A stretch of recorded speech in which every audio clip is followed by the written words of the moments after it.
High, কেমন আছো সবাই? আজকে এলাম নতুন একটা ভিডিও নিয়ে। এই দেখো আমার বাগানে ওলকপির অবস্থাটা শুধু একবার দেখো। ঘাসফড়িংয়ের জ্বালায় কোনো পাতা আর আস্ত নেই। তাই ভাবলাম ওলকপিগুলোকে তুলেই ফেলি। বড় বড় হয়ে গিয়েছে, প্রায় খাওয়ার মতোই হয়ে গিয়েছে। তাই দেখো আমি এখানে একটা ওলকপি তুললাম, আর দেখো এই আরও একটা ওলকপি। মাটিটাও বেশ শক্ত, তুলতেও বেশ সমস্যা হচ্ছে।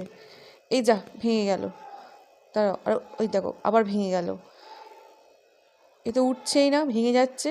দাঁড়াও, ভালো করে হাত দিয়ে তুলি কপিতে, না হলে উঠবে না। মাটিটা যা শক্ত হয়ে গিয়েছে, জল দিচ্ছি তাও দেখো না কিরম শক্ত হয়ে গিয়েছে। আসলে অনেক দিন এই সাইডে আসাই হয়নি। ঘাসফড়িংগুলো দেখে গাছগুলো যখন নষ্ট হয়ে যাচ্ছে, মনের ভিতরে এত কষ্ট হচ্ছিল, তাই আর এদিকে আসিনি। যাই হোক, অনেক দিন পরে এলাম, দুটো ওলকপি তুললাম। মোটামুটি আজকের মাকে বলবো রান্না করতে। চলো তবে এই পর্যন্তই থাক। সবাই ভালো থেকো, সুস্থ থেকো, আর আমার চ্যানেলটা ভালো লাগলে অবশ্যই সাবস্ক্রাইব করে পাশে থেকো।